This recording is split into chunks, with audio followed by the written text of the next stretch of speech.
Good morning, everybody. I'm Strobe Talbot, and it is my honor to welcome all of you to another of our Jane and Alan Batkin Statesman Forums. We have a particularly important and distinguished guest and speaker here today, President Widodo of Indonesia. As I suspect everybody in this room knows, Indonesia, as the President was reminding us just a couple of minutes ago, is the world's third largest democracy. It is the world's fourth country in the size of its population. It's the largest Muslim majority country in the world. It's celebrating its 70th anniversary of independence.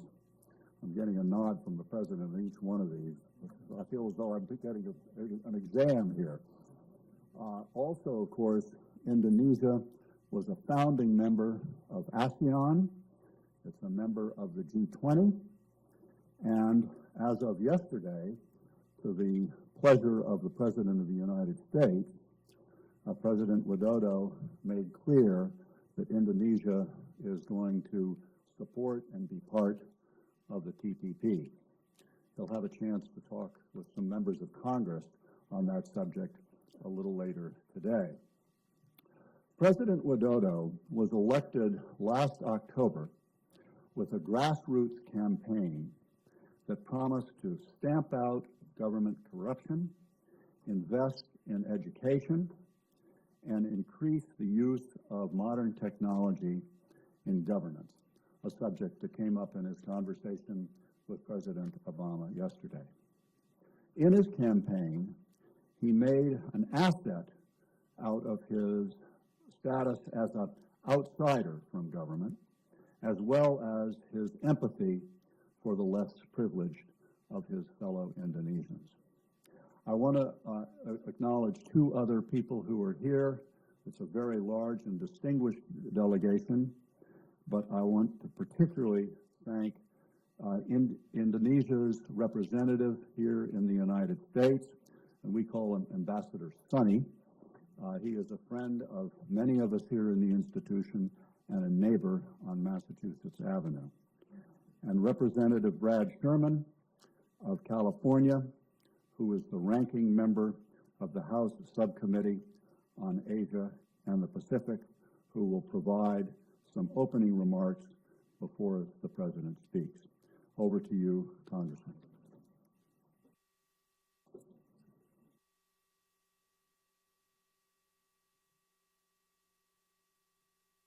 Hello, I'm Brad Sherman from California's best named city, Sherman Oaks. I'm a senior member of the Foreign Affairs Committee. My text here says I should bring you greetings from the world's most prominent dysfunctional parliament. But this week, it looks like we're going to reauthorize the Exim Bank, perhaps pass a 2-year budget. Our status as dysfunctional is in some question, but I'm confident that we can regain that status in the months to come.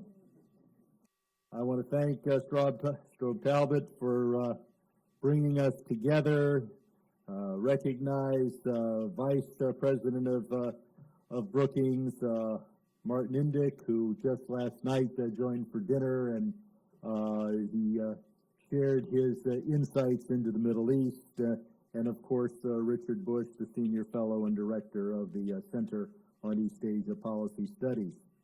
It is a particular pleasure to be here with the President of the fourth largest nation in the world, a modern Muslim nation. In 1998, with the resignation of then-President Suharto, Indonesia began an experiment in democracy. It suffered during the Asian financial crisis.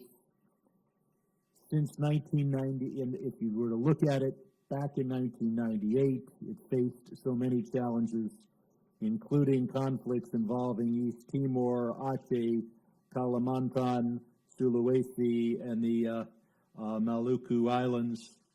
Those have been resolved, and a nation that began and still has 1,300 separate ethnic identities, which did not have a national language until its independence, is now moving forward. Indonesia's young democracy has already provided for a popular direct election of the president 3 times, and including one where the incumbent Megawati lost, accepted the result, and turned over authority to a different party. Indonesia is proof that Islam and democracy can thrive together. The United States and Indonesia have not always had the warmest relationship. At times, it seemed to be that we were focused only on the Cold War. Although it began rather warmly in 1956 when President Eisenhower invited then President Sukarno to visit the United States and address a joint session of Congress. And I look forward to you returning to the United States and addressing us again. It is something that should happen at least once every 60 years. Our relationship with Indonesia has ebbed and flowed, and we fell out with Sukarno, we fell in with Suharto, but now we share not only interests, but democratic values. And I think the relationship is on a very solid footing.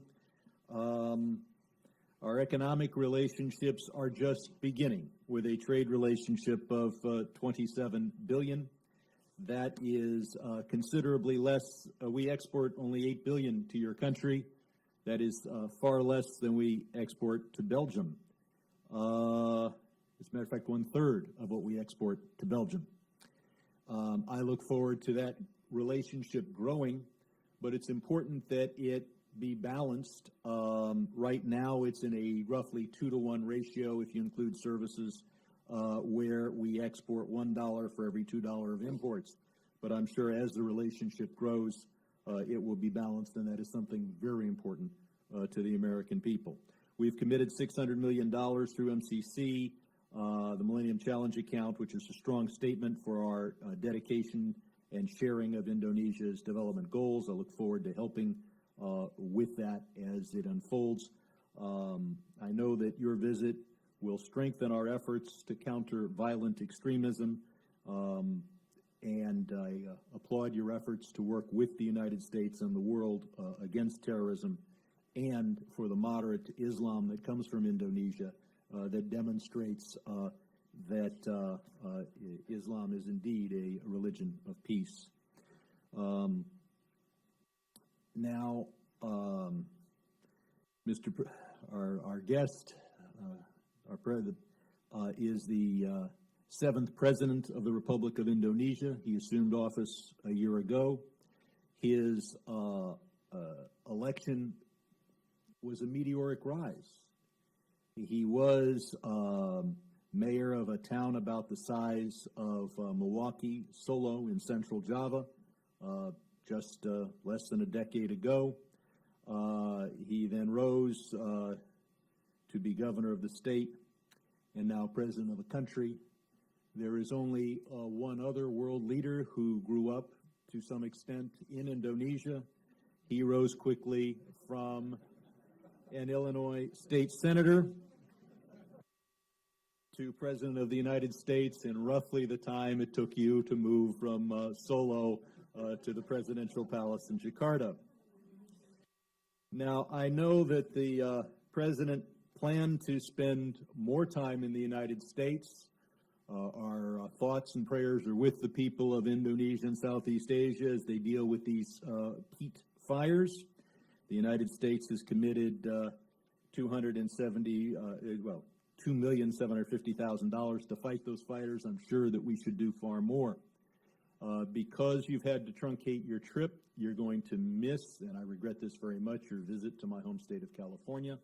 And I want to commend you on your decision to cancel your meetings with the United States Senate.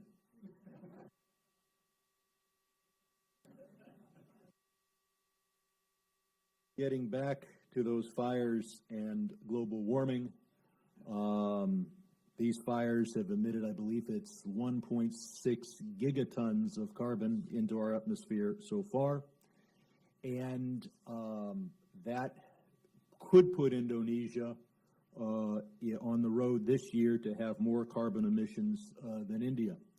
I think when you look at what we've committed, $2.75 million to help you fight these fires, and you say the amazing effect that could have on reducing climate change, $2.2 million, that's barely legal fees for one side in a dispute about a single EPA regulation. So, and when it comes to peat, we have an especially strong interest, because when there's a forest fire, plants that are growing above the ground, they burn, but then there can be reforestation of the area and that carbon can be recaptured. The peat that is burning in Indonesia is hundreds or thousands of years old, and its destruction is a permanent addition to carbon in our atmosphere. And the President has taken steps that are considered bold by your local press. I want to urge you to do more. But we in the developed world also share some responsibility. That palm oil is coming to Europe and the United States as much as anywhere else, and it is important that it not be the product of slash and burn agriculture, particularly involving peat. I wish to, well, I've only got 15 more minutes of speech, but rather than hear from me, you can turn on C-SPAN any late night when you suffer from insomnia and do that. We are here to hear from President Widodo, the President of Indonesia.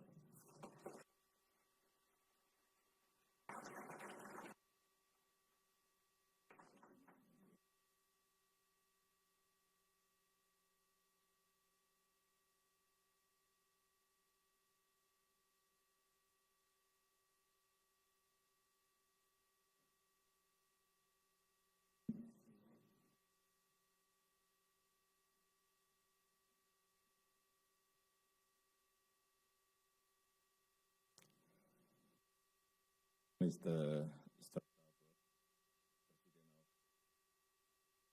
President of Institution, Mr. Brad Chairman, Congressman, ladies and gentlemen, good morning. It is an honor for me to be here today on behalf of the government and people of Indonesia. I would like to thank the Brookings Institution for organizing this event today. Ladies and gentlemen, we meet here today during an ongoing downturn in the emerging markets. How do I view the emerging markets downturn, which has also hit Indonesia hard? I'm sad to see my people suffer. I regret that we, as an economy, were not ready to anticipate the fundamental change around us. But in a way, I welcome this downturn as an opportunity to push through difficult, painful, long overdue reforms. We should remember the seeds of our success are often planted during the downturns. What are the reforms challenges that we in Indonesia need to tackle? There are many, but today I will name only two for illustration. Most of you who follow Indonesia know that our infrastructure lags behind. I have spoken extensively already about our infrastructure ambitions. Therefore, I do not need to cover again here today the large numbers of ports, dams, and highways we are building.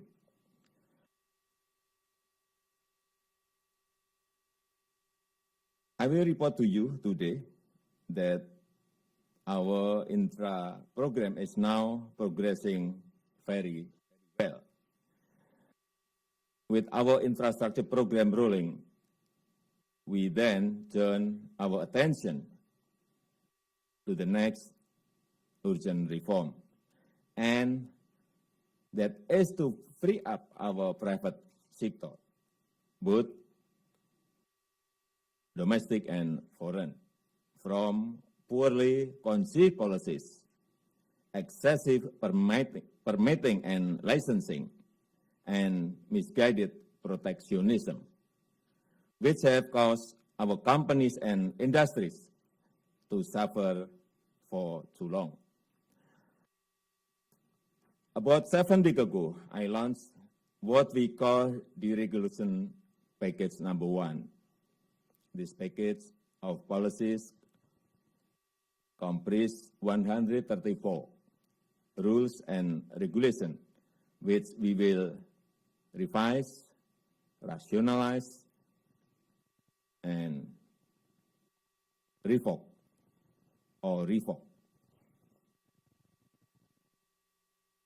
This was followed around 3 weeks ago by the regulation package number 2. And since then, we have also announced the regulation package number 3, the regulation package number 4, and the regulation package number 5. We are now working on the regulation package number 6. Ladies and gentlemen, the more we look at the system of permits, licenses, and regulations, the more we found misguided, inconsistent, and even absurd policies. Rationalization and deregulation of policies is something which we will attack with our full commitment. Like our infrastructure program, our deregulation program is a policy direction which shall continue for as long as it takes. Like our infrastructure program, it will gain momentum and reach full speed in coming months. And as the clearest indication for our seriousness to reform our economy, we announced yesterday our intention to join the Trans-Pacific Partnership, TPP. To be honest, I think President Obama was a little surprised.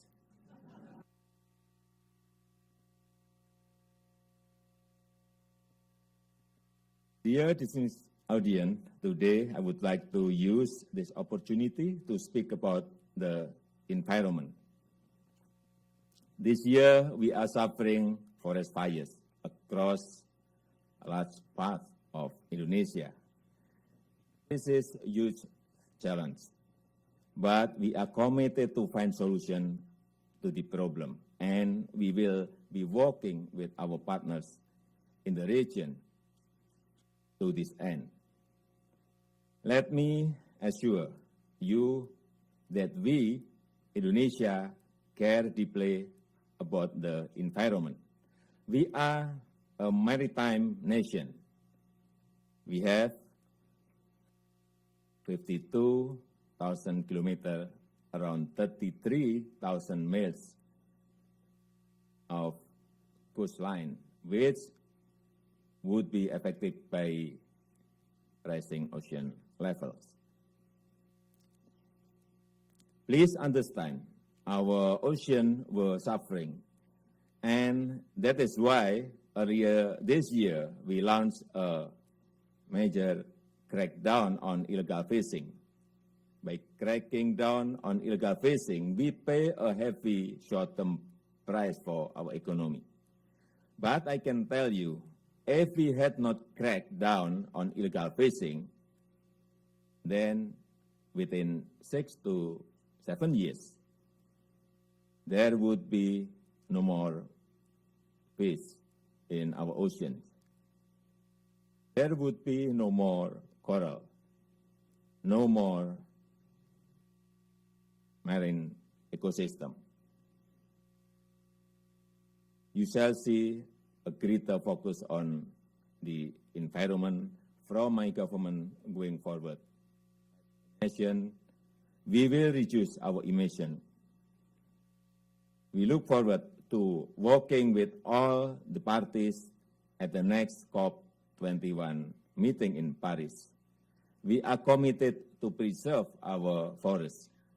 We will also continue our zero-tolerance policy against illegal fishing. Ladies and gentlemen, in confronting our many challenges, fortunately, Indonesia has two important assets which stabilize and anchor our society. First, Islam. Second, democracy. Indonesia is the largest Muslim majority country in the world, and ours is a strongly moderate and tolerant form of Islam. We are also the third largest democracy in the world. We are proud that Islam in Indonesia plays an important role in consolidating democracy, acts as a guardian of pluralism and tolerance, speaks a powerful voice of moderation in our society, works against radicalism and violent extremism. Indonesia democracy is maturing. Our democracy guarantees every citizen the freedom of speech. By the way, freedom after the speech is also guaranteed.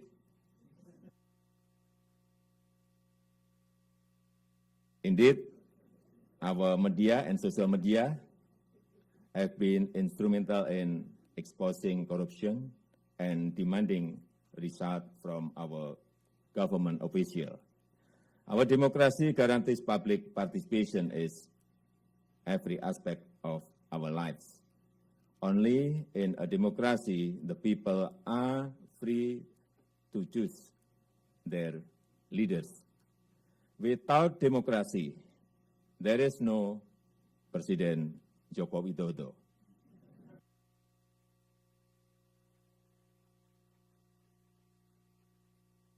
You can tweet.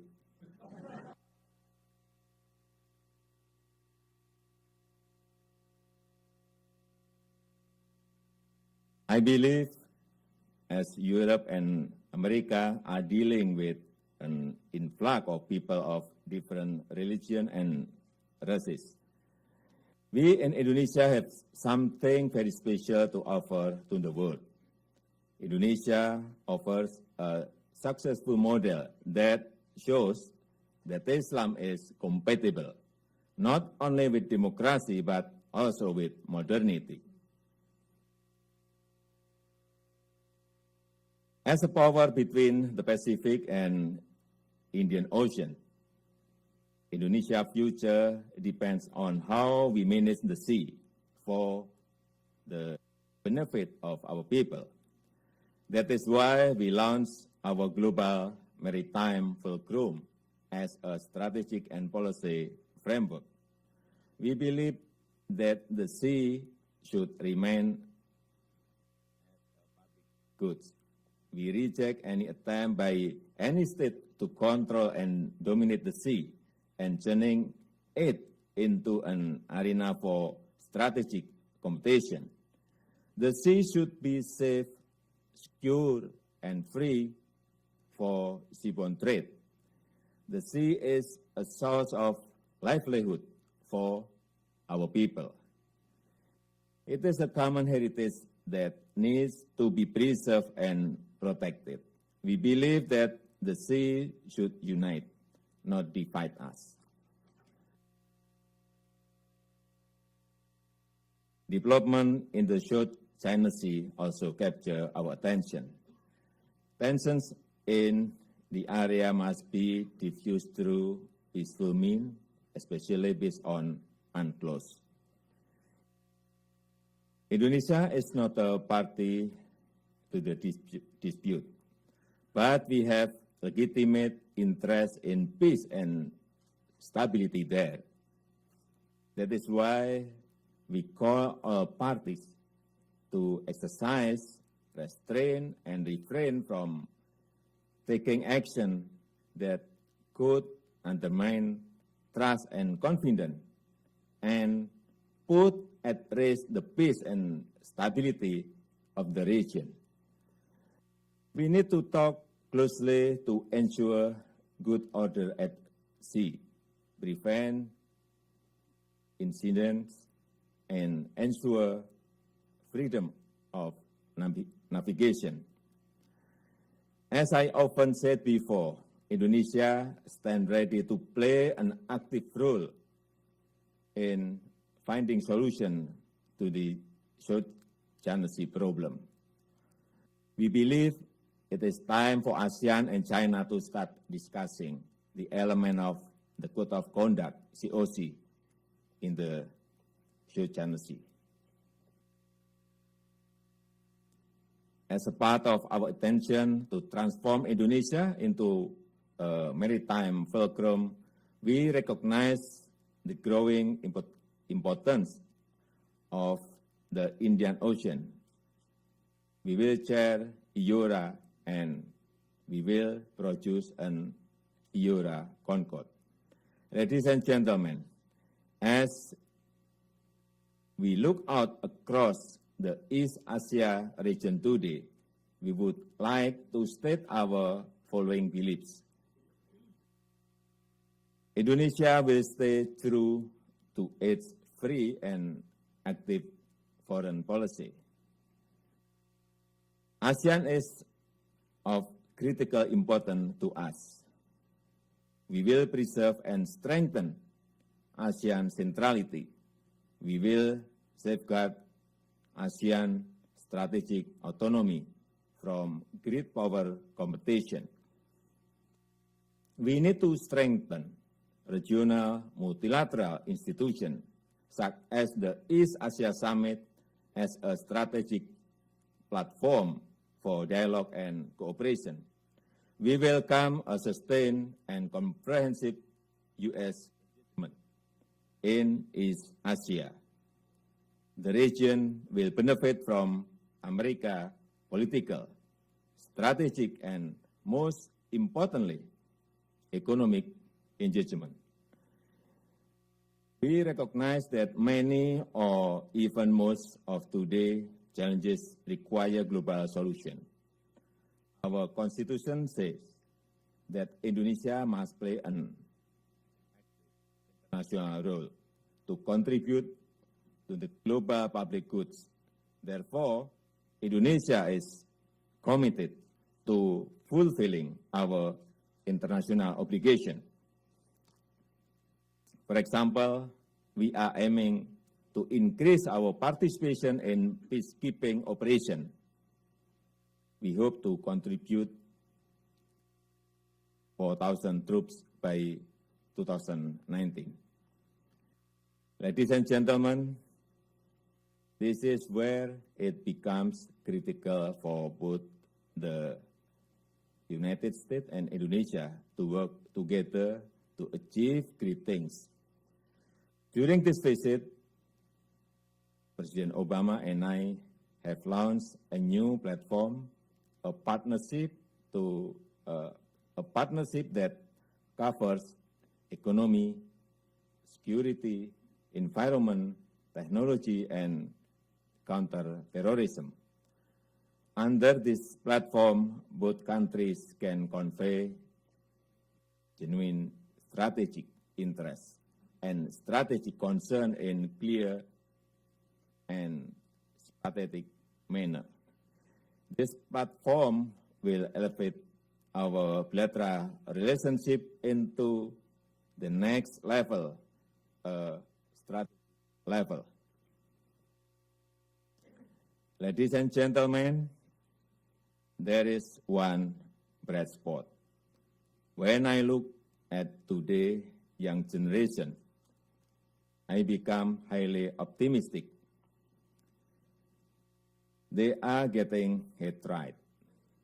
They are on social media, Facebook, Twitter, Instagram. We also have our own champion in Indonesia, companies like Kaskus, Gojek, Tokopedia.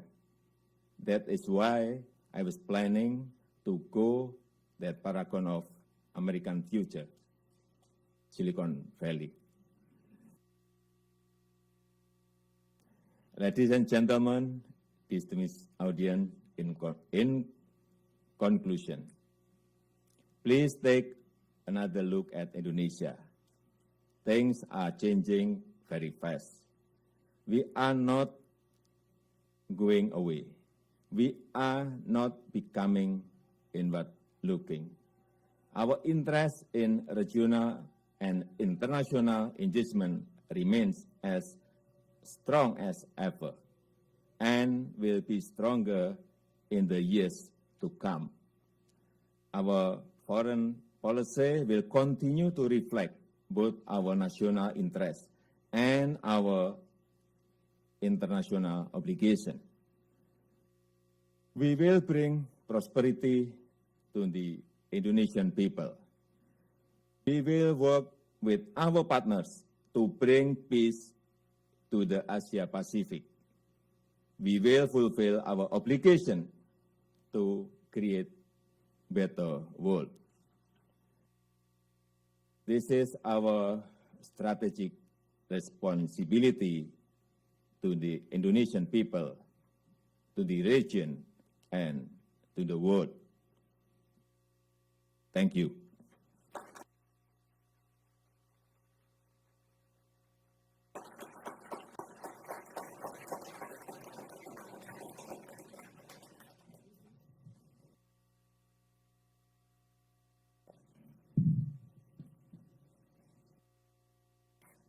President Widodo, thank you very much for that comprehensive and very clear speech. I think that your recognition of the imperative of reform in your country is highly important. Your vision of an Indonesia that is more active and constructive in world affairs is very significant. So I think I can speak for all of us that we hope you succeed. The people of Indonesia, I think, want you to succeed. Do you have time for a couple of questions? Maybe one or two. One or two? Well, we'll try. Or three. Yeah. I'd like to ask you about China. China's the largest country in East Asia in a number of ways. China presents all of its neighbors with opportunities, but it often creates frictions with its neighbors, sometimes even dangers. So that creates a challenge for any leader like yourself. How are you going to try to balance the opportunities off against the frictions and dangers going forward?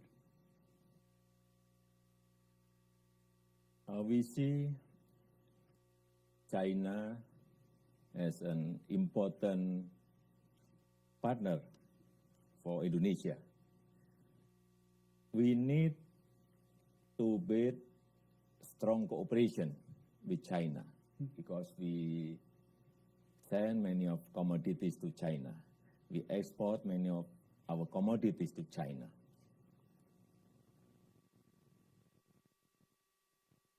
we also see other countries such as United States, Russia, Japan,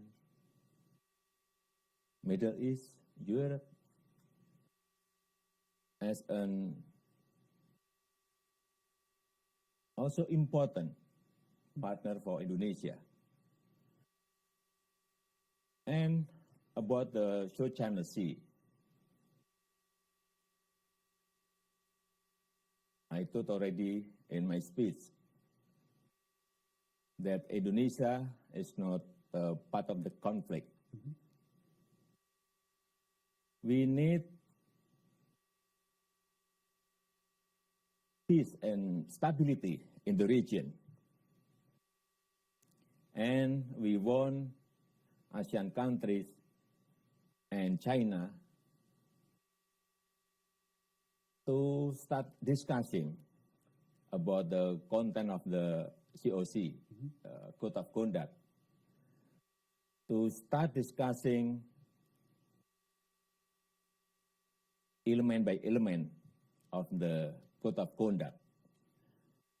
And Indonesia want to play an active role in this issue.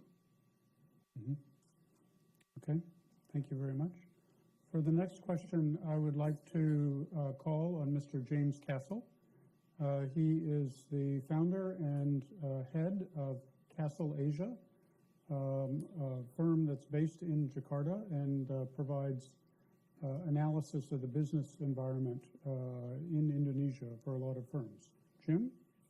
Thank you very much, Richard. Wait, could you take the mic? Okay. Thank you, and terima kasih banyak, Pak. Selamat datang di America. We're very happy you're with us. Thank you very much. My question relates to infrastructure and public-private partnerships. In your talk, you mentioned the progress that you've been making over the past year, and one of the obstacles to that progress is lack of adequate financing, and one of the solutions is public-private partnerships. These have been slow in forming. The previous government talked about them, but not many were forthcoming. Do you have any advice as to how the private sector, both domestic in Indonesia and internationally, particularly America, can play a more constructive role in Indonesia's infrastructure program? And what are some of the reasons that it's been slow? Do you still believe in public-private partnerships? Thank you very much. Thank you. I want to test my minister. Please answer the question. Pak Tom.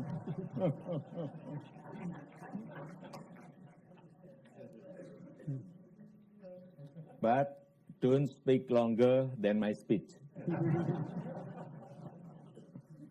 Thank you, Mr. President, Mr. Talbot, Congressman Sherman, ladies and gentlemen. So, Jim, I think the answer is very much that we absolutely believe in public-private partnership.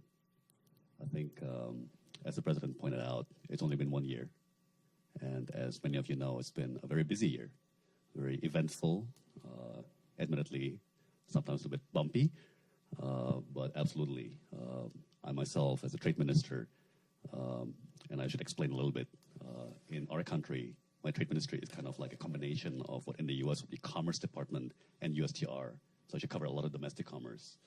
And as such, I travel around the country quite a lot to kind of visit regional markets, village markets, and so on, looking at the domestic commerce. And a lot of times I'm surprised. I run into a reservoir that's under construction, or I run into a power plant, like even a micro one. And the point I'm getting to is basically that I was personally quite surprised, pleasantly surprised by the progress being made on the infrastructure program. It's probably something that we're not conveying much or sufficiently, but really I was quite surprised. I think the reservoirs in particular, there's 16 under construction right now, 65 in total in President Jokowi's program, and just one got switched on a couple of weeks ago in Jati Gede, is going to irrigate 90,000 hectares of rice paddy. And as many of you might be aware, without irrigation, rice paddies can only be harvested once a year. With irrigation, it can be harvested twice a year, right? So,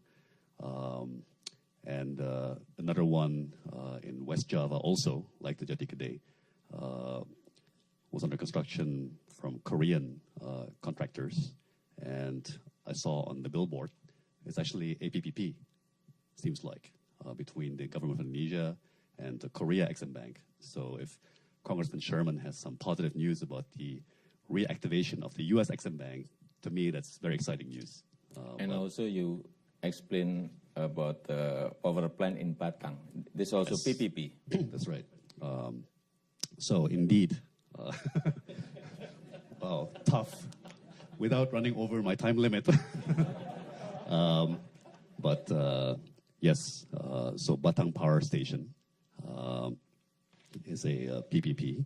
It's designed to be the largest coal-fired power station in Southeast Asia once it's completed. And some of the principals are actually here with us. So perhaps after the event, you can discuss with them. But again, it was a project that was stuck for many, many years. And once again, President Jokowi's specialty, you know, things which people say are impossible, like he just gets in there, hands-on, into the field, and lo and behold, it can be done. So, and that's a huge PPP, actually. I think it's more than $3 or $4 billion. But as the president always says, these things take time. They take a process. But personally, you know, many of you know I come from a finance background, so I'm very much a numbers guy. And the way I look at the program is it goes from 2 to 4, 4 to 8, 8 to 16, 16 to 32, 30 to 64. So these things tend to be slow to gain momentum, but once they do, you know, the snowballing, the magic of compounding can be quite stunning. So it's certainly something that the economy, I believe, can look forward to. Thank you, Mr. President. Thank you very much, Minister. Mr. President, I was impressed with this exchange at how good a chief executive you are. You know how to delegate responsibility without giving up power. For the next question, I would like to call on Ambassador David Merrill. He previously served the United States in the Republic of Indonesia. The mic's coming. David, it's very nice to have you with us. Mr. President, your administration has emphasized the importance of people-to-people relations, including close relationships between you and your own people, as well as a people-to-people dimension as part of your global diplomacy. As you seek ways to strengthen the U.S.-Indonesia, or I should say Indonesia-U.S. strategic partnership over the next 5 years, what role do you see for the greater participation by civil society groups in both countries? Thank you.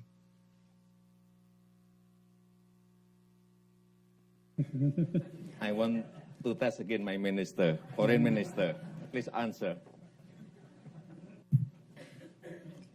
Thank you very much, Mr. President. Hopefully then I will be able to pass the standard of the president to explain to you about the, to respond to David's question about the track 2. Mr. President, David and I is already working together for years in developing the participation of the track 2 in strengthening, in our effort to strengthening the bilateral relation with the U.S. As a modern and democratic countries, I think it is almost impossible to set aside the track 2 in our undertaking. That is, of course, including in our effort in strengthening cooperation with the United States.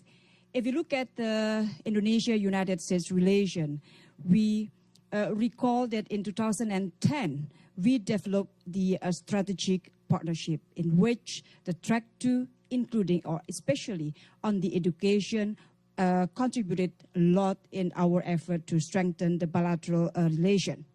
Now, as the President mentioned, and yesterday in the conversation with President Obama, two presidents agreed to bring the bilateral relation into a higher level by having the strategic partnership.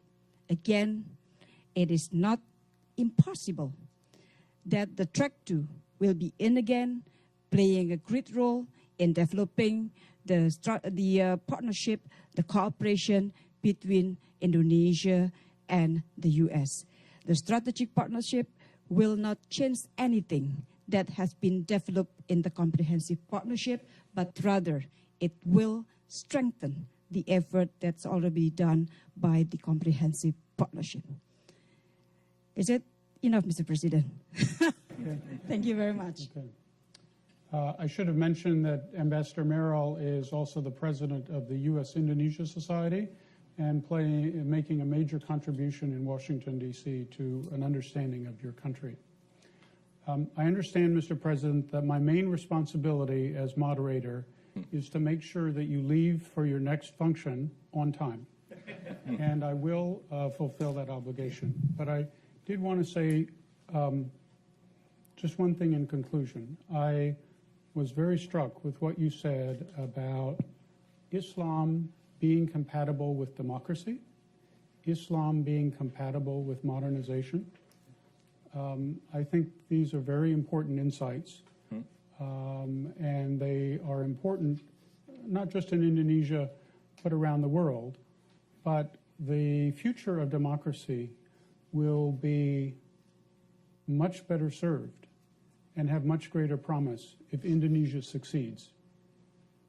And so we wish you all the best in your effort to ensure that Indonesia is a strong and successful Muslim democracy. Please join me in thanking President. Thank you.